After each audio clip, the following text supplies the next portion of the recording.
नमस्कार बच्चों। बच्चों, अभी तक आप लोगों ने 8वीं कक्षा में एक ही पुस्तक में गद्य और पद्य दोनों पढ़ा है, लेकिन 9वीं कक्षा में ऐसा नहीं है। यहाँ पर गद्य अलग पढ़ना है आपको और पद्य अलग। गद्य का मतलब प्रोज और पद्य का मतलब पोएट्री।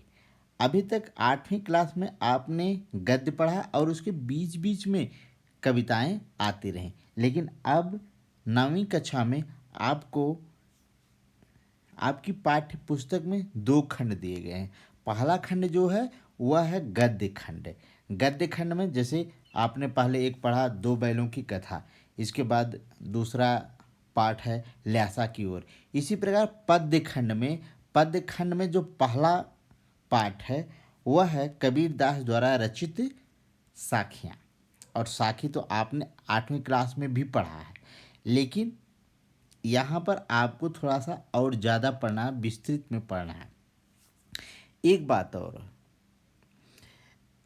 हमें किसी कवि के बारे में पढ़ने से पहले, कवि की कविता को पढ़ने से पहले हमें उस कवि के बारे में जानना चाहिए। क्यों? क्योंकि कवि का स्वभाव जैसा होगा, कवि का नेचर जैसा होगा, कवि के जीवन में जिस प्रकार की घटनाएं घटित हुई रही होंगी, उस प्रकार का वर्णन कवि अपने कविता में लिखता है। क्योंकि कविता कवि की उपज है, कवि की मानसिक उपज है, उसके हृदय की उपज है। तो इसलिए वह अपने आप को कविता से अलग काट कर नहीं देख सकता है। आपके पाठ्य पुस्तक में आप देखिए, यहाँ पर कबीर के बारे में कुछ लिखा है कि कबीर के जन्म और मृत्यु के बारे में अनेक किंवदंतियाँ इत्यादि बहुत सारी बातें लिखी है। आप इसको आराम से पढ़ लीजिएगा, लेकिन मैं इससे इतर कवि के बारे में जो आवश्यक बातें हैं मैं उसको आपके सामने बता रहा हूँ। हालांकि इससे रिलेटेड प्रश्न नहीं पूछे जाएंगे, लेकिन फिर भी हमें कवि के बारे में ज़रूर से ज़रूर जानना चाहिए। तो आइए हम एक आपको सेपरेट पेज पर ले चलते हैं और वहाँ पर हम लोग लिखेंगे, थोड़ा लिख करके ही समझते हैं। तो थोड़ा सा मैं पहले से लिख लिया हूँ ताकि ज़्यादा से ज़्यादा वीडियो में समय ना लगे, अदरवाइज़ मेरी वीडियो बहुत लंबी हो जाती है। मुझे खुद ही लगता है कि इतना लंबा आप लोग टाइम नहीं दे पाएंगे, जो अननेसेसरी है, इसलिए मैंने खुद से यहाँ पर लिख लिया। चलिए आइए देखते हैं। तो कबीरदास का अगर जन्म देखा जाए, जन्म हुआ था 1398 में, 1518 में इनकी मृत्यु हुई थी। अगर आप 1518 में से 1398 माइनस कर देंगे तो कुल 120 वर्ष आएगा। कुल कितनी इनकी आयु यानी एज, कुल 120 वर्ष तक ये जिंदा थे। यह कोई अतिशयोक्ति नहीं है, लेकिन एक बात और है, जो 1398 है 1518, यह कई विद्वानों का अपना मत है। उस मत के हिसाब से उन्होंने निकाला है। आजकल जैसे हम लोग पैदा होते हैं तो पहले डेटा बर्थ सर्टिफिकेट बन जाता, लेकिन उस समय ऐसा कुछ नहीं था, तो एक अनुमान के आधार पे ही चलता है। तो जब इनका जन्म हुआ था उसके बारे में एक दोहा मिलता है, उसी दोहे के आधार पर अनुमान लगाया जाता है कि इनका जन्म 1398। वो दोहा कौन सा, मैं आपको बोल करके सुना देता हूँ। 1455 साल गए, चंद्रवार इक ठाठ भय, जेठ सुदी बरसायत को, पूरन मासी तिथि प्रकट भय। ये दोहा लिखा गया है कि 1455 साल गए। 1455 ये क्या है? 1455 यह है हिंदी का महीना। अगर हम इसमें से -57 कर देंगे तो आ जाएगा यह 1398। हमारा जो हिंदी का महीना है वह पहले से, हिंदी का महीना अंग्रेजी के महीने से 57 साल बड़ा होता है। तो इस प्रकार यह आप ध्यान रखिए कि इनका जन्म 1398 ईस्वी में, मृत्यु 1518 में। और भी बहुत सारी बातें हैं मैं आपको बताऊंगा, ठीक ना। 1518 मिट गया मुझसे गलती से। चलिए आगे चलते हैं। जन्म स्थान कहाँ पे इनका जन्म कहाँ पे हुआ था? बच्चों इनका जन्म जो हुआ था वो वाराणसी। वाराणसी कहाँ पर पड़ता? उत्तर प्रदेश में। वाराणसी में लहरतारा नामक तालाब के पास ये पड़े हुए मिले। आखिर ये कौन सी बात है कि पड़े हुए लोगों का जन्म तो घर के अंदर होता है। जी हाँ, इनकी इसके पीछे कुछ कहानी है। कहानी क्या है? कहा जाता कि काशी के एक प्रसिद्ध महात्मा थे। उन महात्मा का नाम था रामानंद। महात्मा का नाम था क्या? रामानंद। रामानंद ने एक बार भूलवश एक विधवा ब्राह्मणी को आशीर्वाद दे दिया कि पुत्रवती भव। देखिए ध्यान रहे कि वो क्या थी? विधवा थी। विधवा यानी जिस स्त्री का पति मर गया। तो रामानंद ने यह आशीर्वाद दिया किसी विधवा ब्राह्मणी को। तो पहले के समय में ऐसा माना जाता था, हालांकि जो है ये सब कोई प्रामाणिक नहीं है, किंवदंतियां हैं, बस आप सुन लीजिए, ऐसा कहा जाता है और लिखा भी मिलता है। तो रामानंद ने आशीर्वाद दे दिया विधवा ब्राह्मणी को। तो अब विधवा ब्राह्मणी को फिर गर्भ ठहर गया, बच्चा पैदा हो। साधु महात्मा बोल दिए हैं तो होना ही है। तो कबीरदास इसी विधवा ब्राह्मणी के गर्भ से उत्पन्न हुए। अब ऐसी स्त्री जिसका पति नहीं हो, अगर उसे बच्चा पैदा हो तो लोग उसे बहुत ही घृणा की दृष्टि से देखेंगे, समाज में उसकी इज्जत नहीं होगी। तो बच्चा पैदा हुआ तो इसने क्या किया कि उसे छुपाने के लिए, अब माँ को तो अपने बच्चे से प्यार होता है, कोई भी माँ हो, चाहे बच्चा जायज औलाद हो चाहे नाजायज औलाद हो, लेकिन माँ के लिए तो वो जायज ही है ना। तो इसलिए जन्म के उपरांत वह ले जा कर के लहरतारा नामक तालाब के किनारे फेंक आए, रख दिया।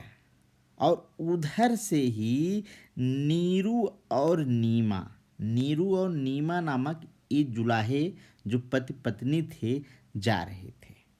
इन्होंने देखा कि ये तो बच्चा है, बच्चे की बोलने की आवाज़ आ रही है, रोने की आवाज़ आ रही, तो इन्होंने तुरंत उसे उठा लिया। और इनके पास पहले से कोई संतान नहीं थी और ले जाकर के घर पर अपना पालन पोषण किए। इस प्रकार कबीरदास का जन्म तो हिंदू माँ के यहाँ हुआ, लेकिन इनका पालन पोषण होता है एक जुलाहा परिवार में, यानी एक मुस्लिम परिवार में इनका पालन पोषण होता है। अब कबीरदास के गुरु कौन? गुरु कबीरदास ने अपना गुरु बताया जाता कि रामानंद को मानते हैं। काशी में प्रकट भय रामानंद चेताए, इस आधार पर लोग कहते हैं कि रामानंद। लेकिन कबीरदास के वास्तविक गुरु रामानंद नहीं थे, बल्कि शेख तकी थे। आपको याद रखना है, शेख तकी थे। हालांकि आपसे ऐसा कोई प्रश्न नहीं पूछा जाएगा, लेकिन आपको याद रखना है, जो लोग उच्च लेवल के एग्ज़ाम देते हैं हिंदी विषय से संबंधित, वहाँ पर कई बार पूछा भी गया है कि कबीरदास के गुरु का नाम बताइए, तो उसमें रामानंद गलत हो जाएगा और सही क्या होगा? शेख तकी। अगर देखा जाए कबीरदास का जन्म 1398 में हुआ, तो उस समय कौन से राजा थे भारत में? उसमें लोधी डायनेस्टी चली थी। लोधी वंश बहलोल लोधी संस्थापक था, लेकिन उस बहलोल लोधी के बाद सिकंदर लोधी राजगद्दी संभालता है, जिसका शासन का 1458 से 1517 तक, यानी कबीरदास देखिए 1518 में उनकी मृत्यु हो गई, यानी सिकंदर लोधी के समकालीन थे। ये बात आपको याद रखना है। अगर हम कबीरदास की शिक्षा दीक्षा के बारे में बात करें तो कबीरदास बिल्कुल क्लियर है कि अनपढ़ थे। इस बात को कबीरदास ने खुद ही कहा है। क्या कहा है उसके बारे में? एक लाइन लिखते हैं कबीरदास जी अपनी रचना में कि मसी कागज छुयो नहीं, कलम गही नहीं हाथ। मैंने कभी भी मस का मतलब होता इंक, मस का मतलब इंक, इंक का मतलब स्याही, कागज मैंने अपने हाथ से, पहले के समय में आज जैसे रिफिल नहीं थी, अलग से हम लोग नरकट की कलम होती थी या जो भी होता था उसको अलग से दवात बनाते थे, इंक पॉट बनाते थे, उसमें डुबो करके लिखा जाता था। इसीलिए कबीरदास ने कहा है कि मसी कागज छुयो नहीं, कलम गही नहीं हाथ। मैंने कभी अपने हाथ से न तो कलम कागज को स्पर्श किया है, छुआ है, और न ही कभी कलम को गढ़ा है। पहले के समय में कलम को गढ़ करके लिखते थे, डुबो डुबो करके इंक में। कलम गही नहीं हाथ, और न ही कलम को गढ़ा। फिर इसके बाद कुछ और भी बातें हैं। कबीरदास समाज सुधारक थे। कबीरदास अपने आप को कभी कभी नहीं मानते, ये बहुत बड़ी बात है। कबीरदास कभी थे ही नहीं, वो तो एक अपने आप को इंसान मानते थे। तो हम उन्हें समाज सुधारक कहते हैं। समाज सुधारक क्या होता? Social reformer. सोशल रिफॉर्मर का मतलब समाज सुधारक, सोशल रिफॉर्मर, समाज सुधारक थे। समाज सुधारक जो समाज में फैली हुई बुराइयों को मिटाने का काम करता है। और कबीरदास एक जगह नहीं रहते थे, ये घूमते थे, घूम घूम करके अपना उपदेश देते थे। जहाँ पे समाज में प्रचलित बुराइयाँ मिलती थी उसका वे खंडन करते थे और जोरदार प्रहार करते थे। किसी से नहीं डरते थे, चाहे वो हिंदू हों चाहे मुसलमान हों। हिंदू मुसलमान उन्होंने किसी को नहीं छोड़ा है, किसी को नहीं छोड़ा। दोनों लोगों को डांटा, दोनों लोगों को फटकारा है। आखिर कबीरदास को इतना ज्ञान कहाँ से प्राप्त हुआ? कबीरदास को ज्ञान प्राप्ति का जो साधन था वो थी सत्संगति। सत्संगति मीन्स सज्जनों की संगति, साधुओं की संगति। साधुओं के साथ बैठते थे, उठते थे, वहाँ पे तर्क वितर्क करते थे, इसलिए उन्हें ज्ञान प्राप्त हुआ। अच्छा, कबीरदास देखा जाए तो निर्गुण धारा के कवि थे। निर्गुण धारा के कवि, इसको अभी मैं समझाता। मूर्ति पूजा के विरोधी थे। मूर्ति पूजा, कबीरदास इस सारी बातों को समझाने के लिए मैं आपको अच्छे से समझाता हूँ। निर्गुण धारा क्या है, मूर्ति पूजा के विरोधी क्या है, मैं एक नए पेज पे आपको ले चलता हूँ और यहाँ पे हम लोग लिखेंगे। देखिए, हिंदी हिंदी में कबीरदास का जी का जो स्थान है वो आता कहाँ है, इसे आप देखिए। हिंदी में हिंदी साहित्य का हिंदी हर एक विषय का अपना इतिहास होता है। वो कब से शुरू है? हिंदी साहित्य का काल विभाजन। क्या? काल विभाजन। काल विभाजन में 4 आधार बताए गए हैं। पहला है आदिकाल, दूसरा है भक्ति काल, तीसरा है रीति काल और चौथा है आधुनिक काल। तो कबीरदास भक्ति काल के कवि थे। जो सेकेंड नंबर का आता है उसे कहते हैं हम भक्ति काल।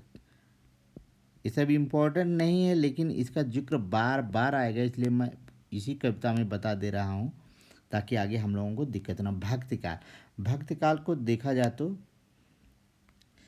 यह 1375 से लेकर के 1700, ये हिंदी का है। संवत आचार्य रामचंद्र शुक्ल का ये वर्गीकरण पे मैं बता रहा हूँ, एक मोटा मोटा आइडिया मिलेगा।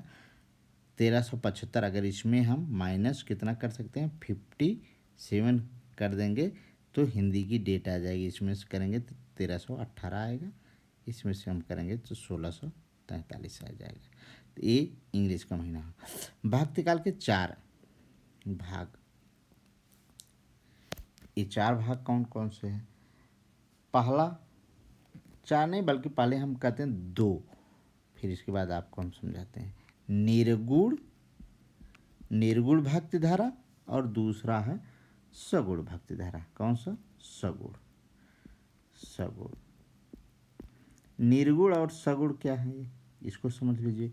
निर्गुण क्या है? निर्गुण का अर्थ होता है भक्ति की वह धारा, भक्ति की वह धारा जिसमें ईश्वर का निराकार, ये माना जाता कि ईश्वर की सत्ता तो है लेकिन ईश्वर मंदिर मस्जिद इन सब में नहीं रहता, उसका कोई रूप रंग आकार नहीं होता, उसे हम कहते हैं निर्गुण धारा। इस निर्गुण धारा में भी, यानी इस भक्ति के वह धारा जिसमें ईश्वर के किसी रूप रंग को नहीं माना जाता है, ईश्वर की सत्ता है ऐसा विश्वास तो किया जाता है, लेकिन ईश्वर कहाँ रहता है, किस रूप में रहता है, ऐसा कुछ नहीं है। इसमें भी दो हैं, ज्ञानाश्रय, आप लोग ऐसे बना लीजिएगा, ज्ञानाश्रय, और दूसरा है प्रेमाश्रय। आश्रय का मतलब होता है डिपेंडेंट किसी पे, और इसमें भी दो हैं। अच्छा, सगुण क्या है? इसमें तो ईश्वर का कोई रूप नहीं होता, लेकिन इसमें ईश्वर का रूप होता है। ईश्वर, क्योंकि ये लोग कहते थे बिना रूप के हमारा मन तो भटकेगा, इसलिए हमको एक आधार चाहिए। तो चाहे ईश्वर को हम किसी भी रूप में देखें, एक आधार चाहिए, नहीं तो इनका मन भटक रहा था। इन्होंने दो आधार माना उस समय, एक राम को, तो राम पे आधारित आश्रित जो थी उसे हमें रामाश्रय कहा गया, और दूसरा ईश्वर इन्होंने माना कृष्ण को, कृष्ण पर जो आधारित भक्ति थी उसे इन्होंने कृष्णाश्रय कहा। तो रामाश्रय और कृष्णाश्रय। ज्ञानाश्रय, ज्ञानाश्रय के जो सबसे प्रमुख कवि थे वो यही थे, कबीर दास। आपको याद रखना है, इसके प्रवर्तक कवि कौन है? कबीरदास। इसके प्रवर्तक कवि कौन है? जायसी। जायसी का पूरा नाम है मलिक मोहम्मद जायसी, और यही मलिक मोहम्मद जायसी हैं जिन्होंने एक बहुत बड़ा एपिक लिखा, महाकाव्य लिखा, उसका नाम है पद्मावत, और इसी पद्मावत नामक रचना पर आधारित है आपकी पद्मावती मूवी। पद्मावती मूवी जो दीपिका पादुकोण द्वारा अभिनीत है, तो आप लोगों ने देखा होगा। तो ये प्रेमाश्रय। रामाश्रय के जो सबसे बड़े कवि हैं, यानी जो प्रवर्तक कवि हैं, उनका नाम है गोस्वामी तुलसीदास। क्या नाम है? गोस्वामी तुलसीदास, तुलसीदास शॉर्ट में। और कृष्ण धारा के जो सबसे बड़े कवि हैं उनका नाम है सूरदास। सूरदास। अब ध्यान दीजिए कि कबीरदास को तो हम पढ़ने जा ही रहे हैं, जायसी को हमें नहीं पढ़ना है किसी क्लास में। और रामाश्रय, रामाश्रय पर आधारित जो कवि हैं वो हैं तुलसीदास। तुलसीदास को हम लोग पढ़ेंगे किस क्लास में? 10th स्टैंडर्ड में पढ़ेंगे, और सूरदास भी 10th स्टैंडर्ड में पढ़ेंगे, पहले ही कवि आपको मिलेंगे। तो इन तीनों के बारे में आपको फिर से नहीं बताया जाएगा, आपको खुद से कोरिलेट करना कि कबीर हों, तुलसी हैं, सूरदास हैं, ये भक्ति काल के अंतर्गत आएंगे। और भक्ति धारा कब से कब तक बही थी? 1318 से लेकर के 1643 ईस्वी तक, एडी में लिख देता हूँ, या 1375 से 1700 संवत, यानी ये हिंदी का महीना है। तो आपको बताया कि कबीरदास निर्गुण ब्रह्म के उपासक थे। जो निर्गुण ब्रह्म के उपासक हो गए तो वो मूर्ति पूजा को मानेंगे नहीं, इनके लिए ईश्वर तो हर जगह है। कबीरदास ने खुद ही कहा आपके पाठ्यक्रम में, मोको कहाँ ढूंढो बंदे, मैं तो तेरे पास में, मुझे ढूंढने की ज़रूरत नहीं है, मैं तो हमेशा तुम्हारे पास में ही हूँ। ठीक, तो ये रहा कबीरदास का उनके जीवन से थोड़ा सा संबंधित कुछ बातें। और मैं आपको बताना चाहता हूँ कि कबीरदास आखिर जब पढ़े लिखे नहीं थे तो आपके मन में प्रश्न उठ रहा होगा कि जब वो अनपढ़ थे तो उन्होंने लिखा कैसे? अनपढ़ होने के बावजूद कैसे लिखा? बताते हैं इसको भी। अनपढ़ थे लेकिन उनको ज्ञान प्राप्त हुआ कहाँ से? साधुओं की संगति में बैठ करके। जब कबीरदास कुछ लिखे नहीं हैं लेकिन वो बोल तो सकते थे, बोलते थे। तो इनके एक शिष्य थे, उनका नाम था धर्मदास। जब कबीरदास जी बोलते थे तो धर्मदास जी नोट कर लेते थे, और जो कुछ भी कबीरदास ने बोला है उसको एक धर्मदास जी ने संग्रह किया है, एक रचना है जिसका नाम है बीजक। याद रखना, एक ही रचना है कबीरदास की, बीजक। बीजक के ही 3 पार्ट हैं, साखी, शबद और रामायणी, ये तीन पार्ट हैं बीजक के, आपको याद रखना है, साखी, शबद और रामायणी। तो हमें जो पढ़ना है, पद पढ़ना है और साखी। आज हम लोग साखी के बारे में अध्ययन करेंगे। साखी क्या है, तो साखी समझ लीजिए क्या है, फिर हम आगे बढ़ते हैं। साखी के बारे में कहा कि साखी आखी ज्ञान की समुझ देख मन माहे। लिख दूं मैं, साखी आखी ज्ञान की आखी, ज्ञान की समुझ देख मन माहे।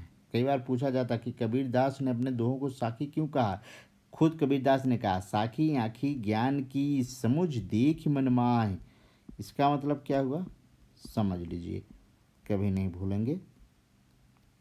साखी, साखी का मतलब होता है साक्षी, और साक्षी का मतलब तो आपको पता होगा, साक्षी, विटनेस। विटनेस, विटनेस का मतलब गवाह, गवाह, साक्षी गवाह। जब कोर्ट में कोई मुकदमा होता है तो वकील लोग गवाही के लिए किसी को बुलाते हैं। तो कबीरदास ने अपने साखी, अपने दोहों को, हैं क्या ये दोहे, साखी क्या है, दोहे, दोहे क्या होते हैं अभी बाद में आपको समझाते हैं, कि तो अपने दोहों को साखी कहा है। कबीरदास ने अपने दोहों को साखी कहा है, यानी साक्षी हैं। किस बात की साक्षी भाई, समाज की साक्षी हैं। समाज, और साहित्य क्या होता है, समाज का आईना होता है। साहित्य, लिटरेचर क्या है, लिटरेचर समाज का आईना है। यानी समाज में जिस प्रकार की घटनाएं घटित हो रही हैं, अगर उस प्रकार का लिटरेचर में नहीं लिखा गया तो वह लिटरेचर अधूरा है, झूठा है। ऐसे लिटरेचर की कोई उपयोगिता नहीं है, जिसका समाज से ताल्लुक नहीं हो, समाज से मतलब नहीं हो। तो इसीलिए कहा गया कि साहित्य समाज का दर्पण होता है, और कबीरदास की साखियाँ समाज का प्रतिनिधित्व करती हैं, समाज का एक तस्वीर, एक वास्तविक तस्वीर खींचती हैं जो झूठी नहीं है। इसीलिए कबीरदास ने खुद ही अपने साखी को कहा कि ये लाइव टेलीकास्ट है। कबीरदास ने अपने साखियों को लाइव टेलीकास्ट का मतलब जैसा देखा वैसा लिख दिया, क्योंकि कबीरदास तो बाद में घर में बैठ कर के कविता लिखते नहीं थे, उन्होंने जैसा देखा वैसा बोल दिया। साखी आखी ज्ञान की समुझ देख मन माए, बिन साखी संसार का झगड़ा छूटत ना। एक गवाह, अगर गवाह कोर्ट में पेश नहीं होंगे तो मुकदमा ही नहीं क्लियर होगा। तो इसीलिए इन्होंने कहा, बिन साखी संसार के झगड़ा छूटत ना। ये झगड़ा, ये मुकदमा, ये केस तब तक नहीं खत्म होगा जब तक ये गवाह नहीं होंगे, जब तक ये साखी नहीं होंगे। साखियों को दोहा कहा गया। दोहा क्या है, एक प्रकार का छंद है जिसमें 4 चरण होते हैं। पहले और तीसरे चरण में, पहले और तीसरे चरण में 13 मात्राएं, ये हो गया फर्स्ट चरण। अभी आपको गिन के भी दिखा देंगे। दूसरे और चौथे में 11 ये मात्राएं होती हैं। हालांकि आजकल ये सारा सिस्टम खत्म हो गया, आजकल कविता लिखने के लिए ये मात्राओं की गणना की आवश्यकता नहीं होती है। पहले के समय में कविता छंदों में लिखी जाती थी, बिना छंद।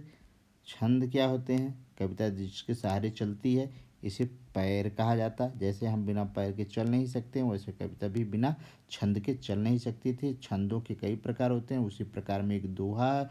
दोहा की परिभाषा क्या होती है, इसमें 4 चरण होते हैं। पहले और तीसरे चरण में 11, पहले और तीसरे चरण में, ये हो गया पहला, ये हो गया तीसरे चरण में 11 मात्राएं। दूसरे 13 मात्राएं दूसरे और चौथे चरण में, ये हो गया सेकंड, सेकंड, और ये हो गया फोर्थ में 11 मात्राएं होती हैं। तो ये रहा कबीर के बारे में संक्षिप्त परिचय। लेकिन एक बात और जान लेते हैं, भाषा, कबीरदास की भाषा क्या है। जब तक हम भाषा के बारे में नहीं जानेंगे तब तक हम कबीर के साथ बहुत बड़ा अन्याय करेंगे। आखिर कबीरदास की भाषा क्या थी। भाषा मीन्स उनकी कविता की भाषा। हर एक कवि की कविता की भाषा होती है। तो कवि AGE, ठीक। कबीरदास की भाषा क्या थी, भाषा के बारे में बहुत बड़ा इनके बवाल है। आचार्य रामचंद्र शुक्ल, जो कि बहुत ही धुरंधर समीक्षक हैं। उनका नाम क्या है? आचार्य रामचंद्र शुक्ल। इन्होंने इनकी भाषा को कह दिया था क्या? सधुक्कड़ी। इसी पे बहुत बड़ा बवाल खड़ा हो गया कि सधुक्कड़ी कौन सी भाषा होती है, सधुक्कड़ी, या इसी को उन्होंने खुद ही अपने शब्दों में आचार्य रामचंद्र शुक्ल ने कहा कि पंचमेल खिचड़ी। पंचमेल खिचड़ी, इसमें कई भाषाओं का, जैसे खिचड़ी होती है ना, खिचड़ी घर में बनाते हैं, उसमें चावल भी पड़ता है, उसमें आलू भी पड़ता है, लहसुन भी पड़ता है, हल्दी भी पड़ता है, गोभी भी पड़ती है, मतलब बहुत सारे सामान पड़ते हैं। उसी प्रकार कबीरदास की भाषा में भी अनेक बोलियों के शब्द हैं, अनेक बोलियों के शब्द हैं। तो उसको देख करके कोई भाषा का नामकरण नहीं हो पा रहा था, तो इन्होंने इसीलिए सधुक्कड़ी या पंचमेल, अनेक बोलियों के शब्द, इन्होंने ऐसा कह दिया। लेकिन इसके बाद कबीरदास को कोई प्रसिद्धि नहीं मिल पाई थी। कबीरदास को हम पढ़ते कब से हैं? कबीरदास को प्रसिद्धि दिलाने में एक समीक्षक का बहुत बड़ा योगदान है, जिनका नाम है हजारी प्रसाद द्विवेदी। इनका नाम आप लोगों ने सुना है क्या? हजारी प्रसाद द्विवेदी सुना तो है, याद कीजिए कहाँ सुना है, किस चैप्टर को आपने पढ़ा है? 8वीं क्लास में। नहीं याद आया तो मैं आपको बताता हूँ, ये वही है। आपने यात्रा से संबंधित दो पढ़ा, एक पढ़ा होगा आपने 8वीं क्लास में, क्या निराश हुआ जाए। ये वही हजारी प्रसाद द्विवेदी हैं जिन्होंने क्या निराश हुआ जाए, आप लोगों ने देखा होगा कि क्या बढ़िया, क्या उत्कृष्ट, क्या एक्सीलेंट या निबंध था। क्या निराश हुआ जाए, कितना बढ़िया, कितनी बढ़िया भाषा रही होगी आचार्य हजारी प्रसाद द्विवेदी। आचार्य हजारी प्रसाद द्विवेदी ने एक सेपरेट, एक अलग से कबीरदास के ऊपर एक पुस्तक ही लिख डाला, जिसका नाम है कबीर।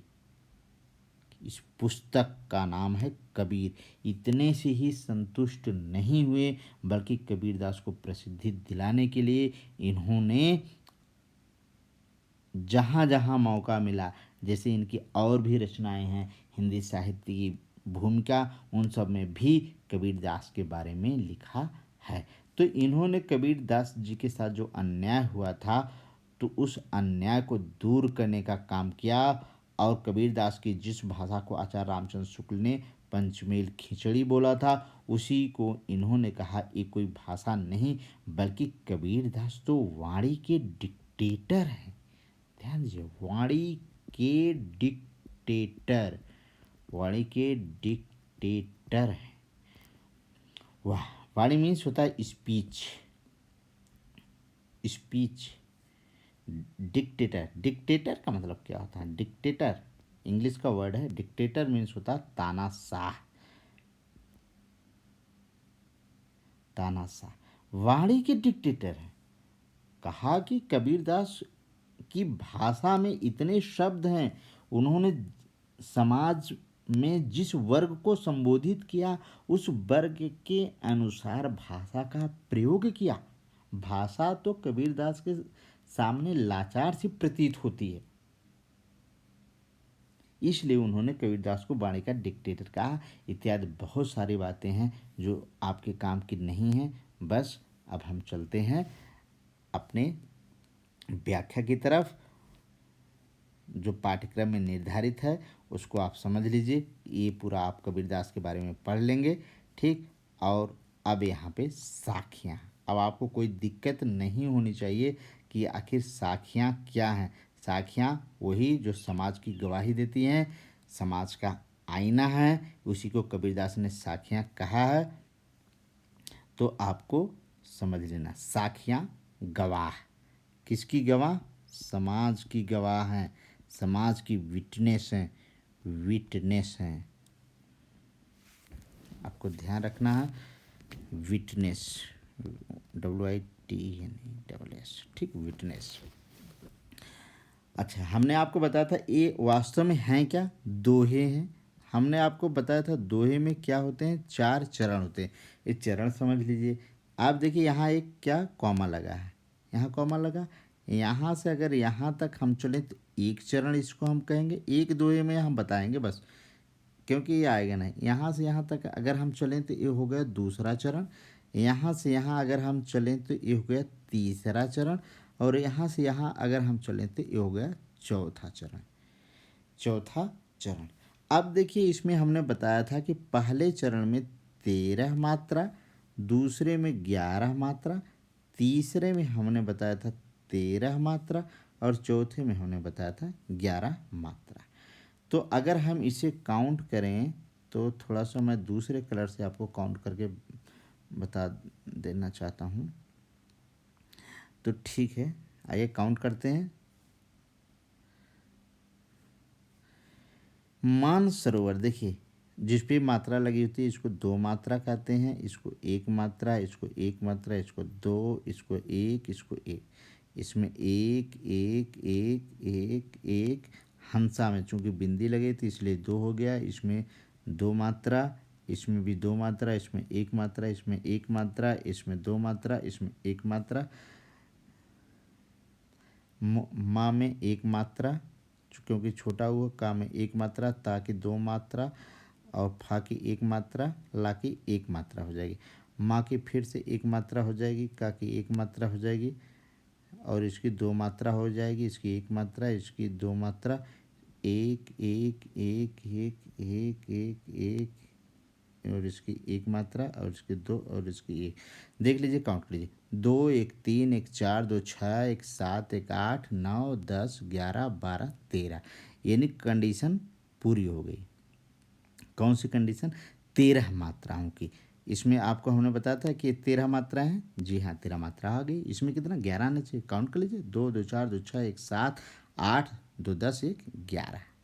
ठीक, तो इसमें भी 11 मात्राएं हो गई, और इसमें ऐसे काउंट कर लीजिए, क्योंकि ये पाठ्यक्रम में आएगा नहीं, इसलिए हम ज़्यादा आपको इस पर टाइम नहीं देना चाहते हैं, प्रश्न इससे नहीं बनते। तो आइए अब हम एक एक साखियों का अर्थ कर लेते हैं। इसके दूसरे वीडियो में हम प्रश्न उत्तर करेंगे, और जो एक शब्द है, पद है, उस पद को भी हम लोग पढ़ लेंगे। मान सरोवर सुभर जल, हंसा केलि कराहि, मुक्ता फल मुक्ता चुगा, अब उड़ अनत न जाए। कबीरदास की साखियों को बहुत ही सुंदर तरीके से लोग गाते भी हैं।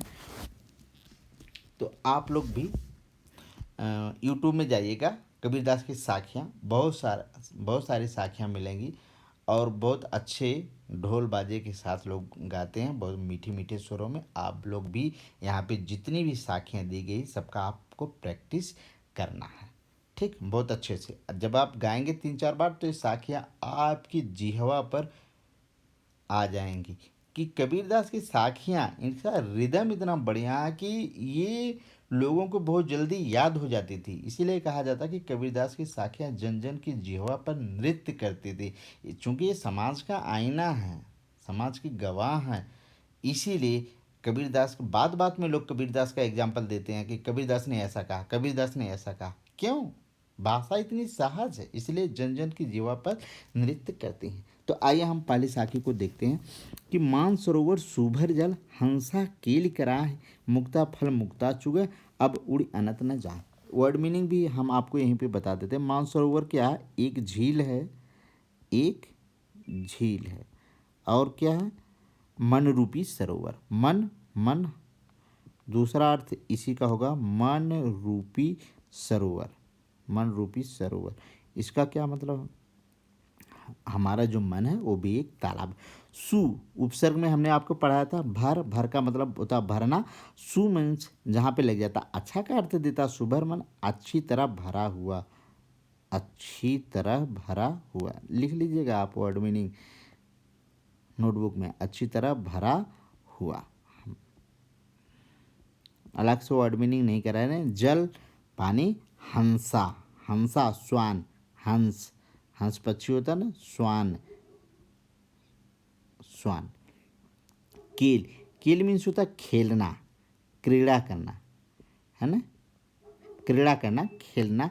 थोड़ा सा अब आप लोगों का स्टैंडर्ड ऊपर हो गया है, तो इसलिए अच्छे अच्छे शब्दों का प्रयोग करना है।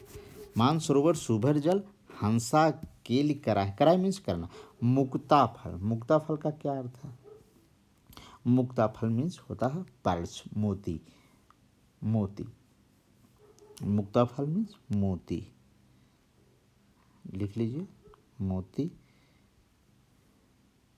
मुक्ता, मुक्ता मीन्स होता फ्री, मुक्त भाव से, मुक्त। चुगे, चुगे मीन्स खाना, चुगना। पक्षी क्या है, जैसे दाना चुगते हैं ना, खाना खाते हैं उसको। अब उड़ी, अनत, अनत का मतलब होता अन्यत्र। अन्यत्र संस्कृत में आपने पढ़ा होगा, अन्यत्र, अन्यत्र का अर्थ होता है दूसरी जगह, न जाए, नहीं जाना चाहते हैं। ठीक, अब आइए इसका अर्थ कर लेते हैं। पहले साखी का अर्थ क्या है कि कबीरदास जी कहते हैं कि मान सरोवर सुभर जल, हमारा मन रूपी सरोवर, जो झील है, जो तालाब है, मन रूपी सरोवर क्या है, सुभर जल। सरोवर में क्या होता है, जल ही तो होता, पानी होता। झील, हिमालय पे एक झील है, वो क्या कह रहे हैं कि वो खूब अच्छी तरह जल से परिपूर्ण है, मानसरोवर जल से परिपूर्ण है। हंसा खेल करा, हंस, हंस कहाँ रहते हैं, हंस कहाँ खेलते हैं, तालाब में। हंस क्या कर रहे हैं, उस तालाब में खेल रहे हैं, और उनको क्या चाहिए, मोती। हंस को चुगने के लिए मोती चाहिए, तो उनको उस तालाब के अंदर मोती मिल रहे हैं। जब मिल रहे हैं तो अब उड़ जाना तो न जाए भाई, जब उसको भोजन पानी सब कुछ वहीं पे मिला तो उड़ करके दूसरी जगह क्यों जाएगा। ये तो रहा उसका शाब्दिक मीनिंग। लेकिन ऐसा है क्या, कबीरदास जी हंस को कह करके क्या कहना चाहते हैं, चूंकि कबीरदास भक्ति काल के कवि थे, वो आत्मा परमात्मा में विश्वास रखते हैं, इसलिए कहते हैं कि हमारा मन ईश्वर की भक्ति से अच्छी तरह भरा हुआ। हमारा जो मन रूपी तालाब है ना, ये अच्छी तरह भरा हुआ है, किससे, ईश्वर की भक्ति से लबालब भरा हुआ है।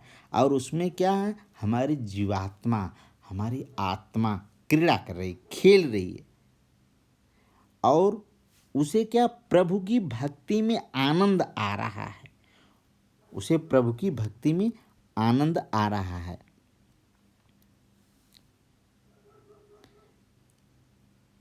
प्रभु की भक्ति कैसे कर रहा, मुक्त भाव से, उसमें कोई बाधा नहीं डाला कि कोई आकर के डिस्टर्ब करा, मुक्ति भाव। अब उड़ जाना तो जा, जब प्रभु की भक्ति में आत्मा को आनंद आ रहा है तो वह उसे छोड़ करके क्यों अन्यत्र जाना चाहेगी। फिर से एक बार देखिए कि प्रस्तुत साखी में कब कबीरदास जी कहते हैं कि हमारा जो मानसरोवर यानी मन रूपी तालाब जल से अच्छी तरह भरा हुआ है, उसमें हंस, हंस रूपी जीवात्मा क्रीड़ा कर रही है। वह हंस यानी जीवात्मा को वो मोती की माला जप रहे, मुक्त भाव से वो मोती चुग रहा है, जैसे हंस मोती चुग रहा है, और जीवात्मा क्या कर रही है, प्रभु की भक्ति कर रही है। तो प्रभु की भक्ति में जीवात्मा को अत्यधिक आनंद आ रहा है, इसलिए वह अब प्रभु का चरण छोड़ करके, इस स्थान को छोड़कर अन्यत्र जाना नहीं चाहता। दूसरे साखी की तरफ आइए। प्रेमी ढूंढत मैं फिरों, प्रेमी मिले न कोई, प्रेमी को प्रेमी मिले, सब विष अमृत होई। प्रेमी, प्रेमी का मतलब प्रेम करने वाला, प्रेमी प्रेम करने वाला। ढूंढत मीन्स खोजना, प्रेम करने वाला। ढूंढत मीन्स सर्च करना, ढूंढना। मैं मीन्स मैं, और मैं का एक अर्थ और होता है घमंड, घमंड। फिरों घूमना, प्रेमी मिले न कोई, प्रेमी को प्रेमी मिले, सब विष, विष का मतलब होता है जहर, पॉइजन।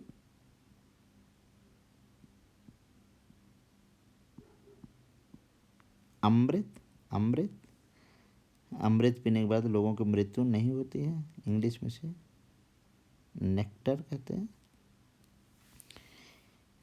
दूसरे साखी का अर्थ देखिए, दूसरा साखी में क्या कबीरदास ने कहा कि प्रेमी ढूंढत मैं फिरों, प्रेमी मिले न कोई, अब प्रेमी को प्रेमी मिले, सब विष अमृत हो। प्रेमी प्रेम करने वाला यानी ईश्वर को प्रेम करने वाला भक्त, ईश्वर के भक्त को मैं ढूंढता रहा, लेकिन मुझे कोई ईश्वर भक्त नहीं मिला। क्यों? क्योंकि कवि के अंदर घमंड था, यानी जो ढूंढ रहा था उसके अंदर घमंड भरा हुआ था, अहंकार भरा हुआ था, इसलिए उसे कोई ईश्वर भक्त दिखाई नहीं दिया।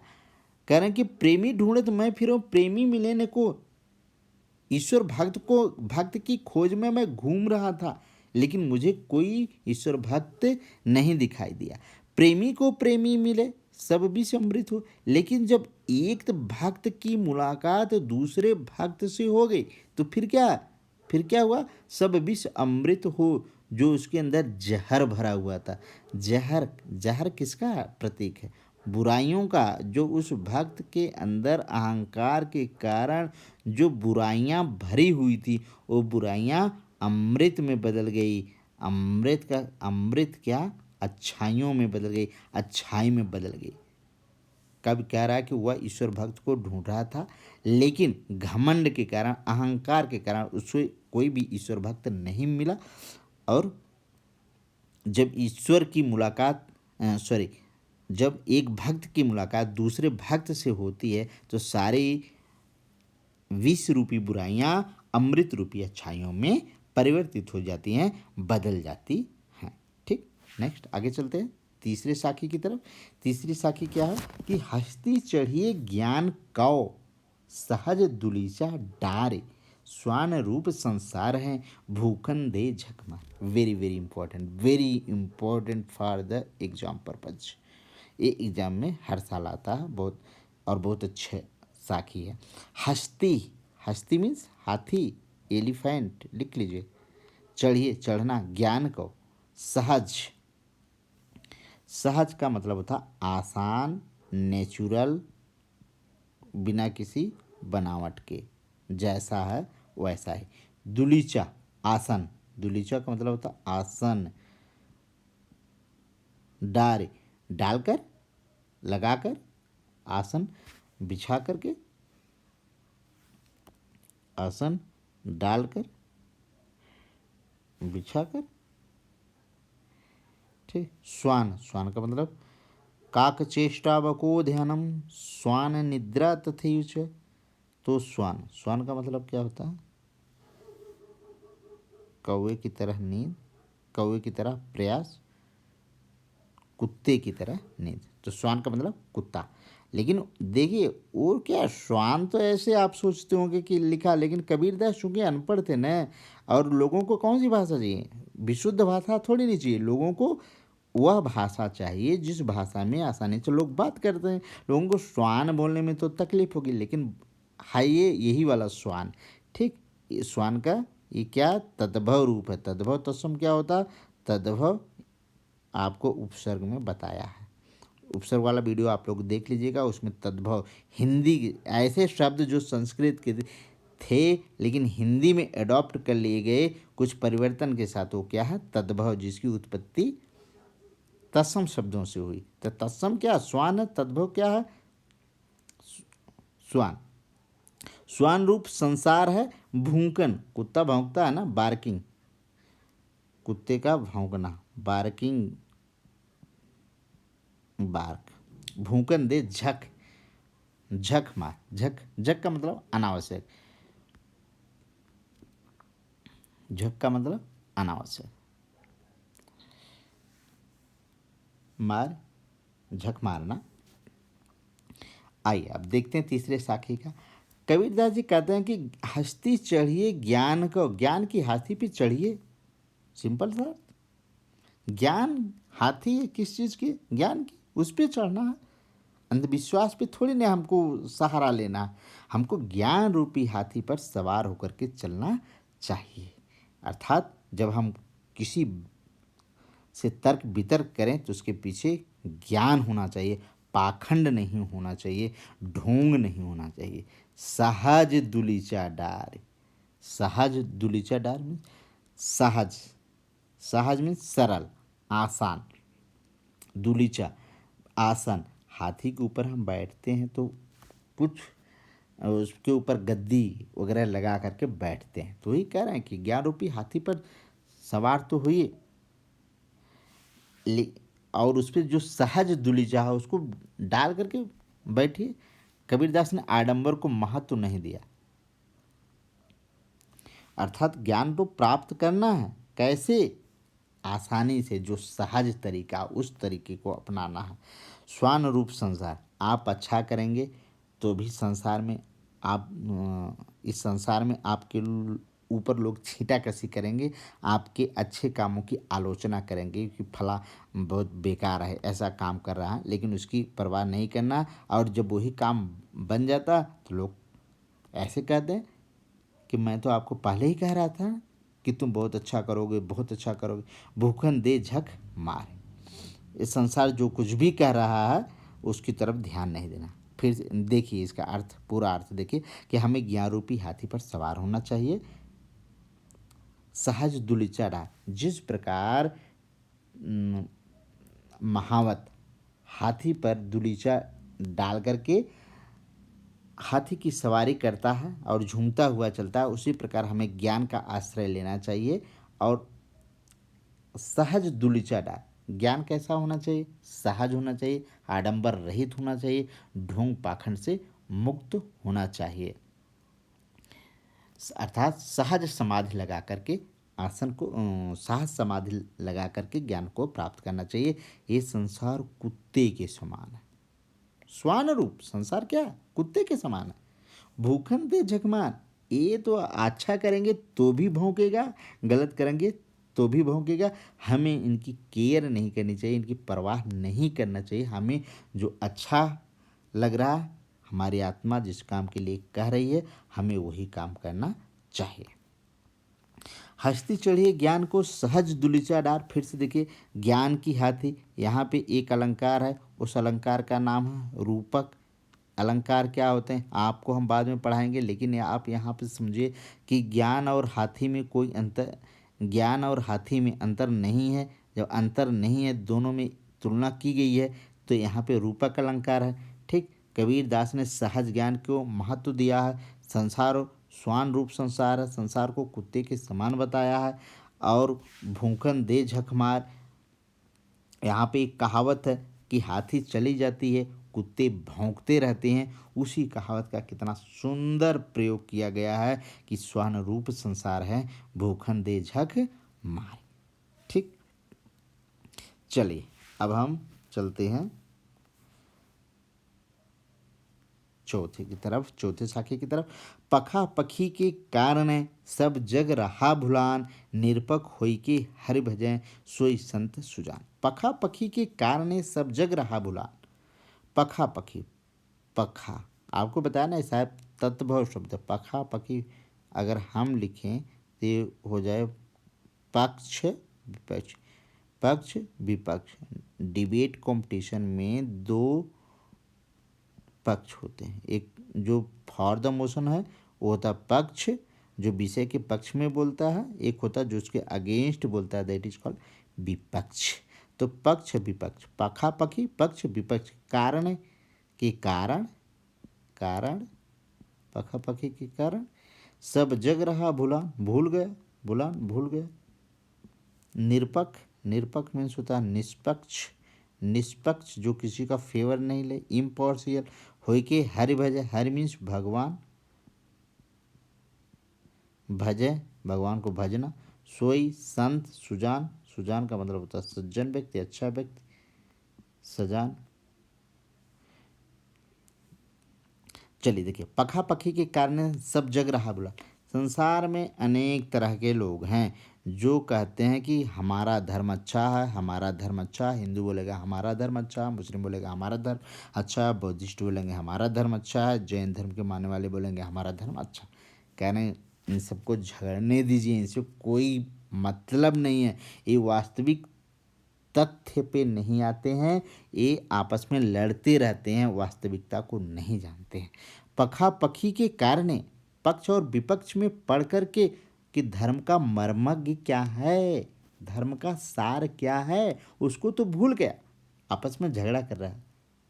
अरे जो बात गौतम बुद्ध ने कहा, जो बात हिंदू धर्म में कही गई है, जो बात गीता में कही गई है, देखा जाए तो सबका सार एक है, सबका निचोड़ एक है।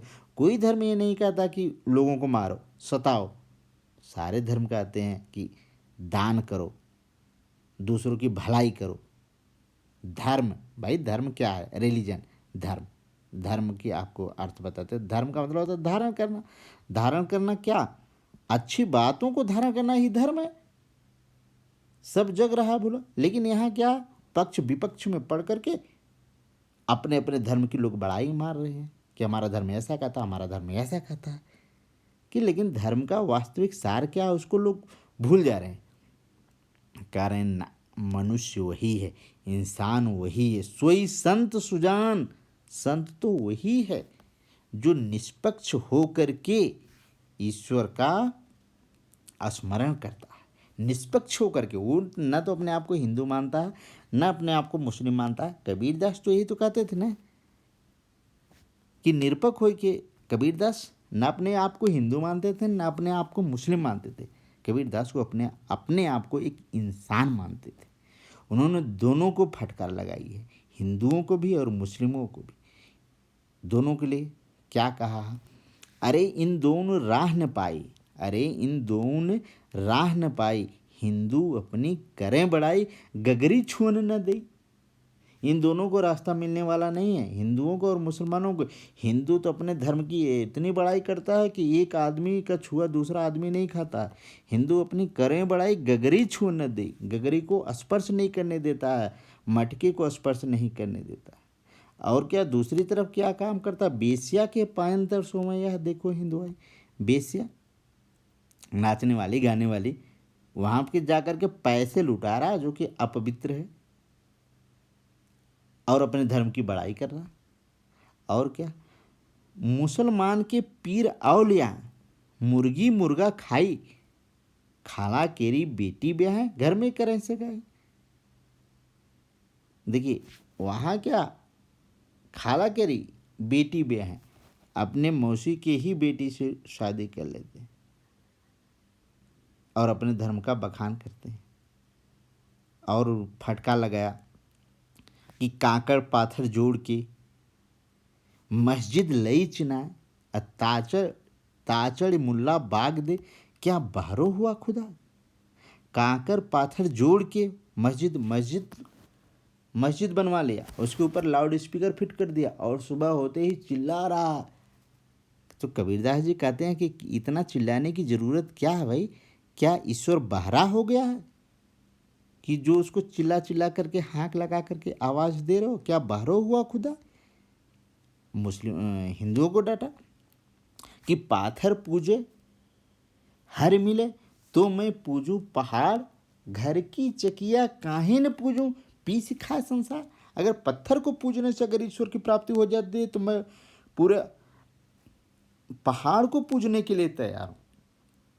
अरे जिस चक्की का पीसा हुआ हम आटा खा रहे हैं, उस चक्की की उपासना तो कर ही नहीं रहे हैं और मंदिर में जा रहे हैं, मस्जिद में जा रहे हैं। एक कबीरदास के बोल हैं।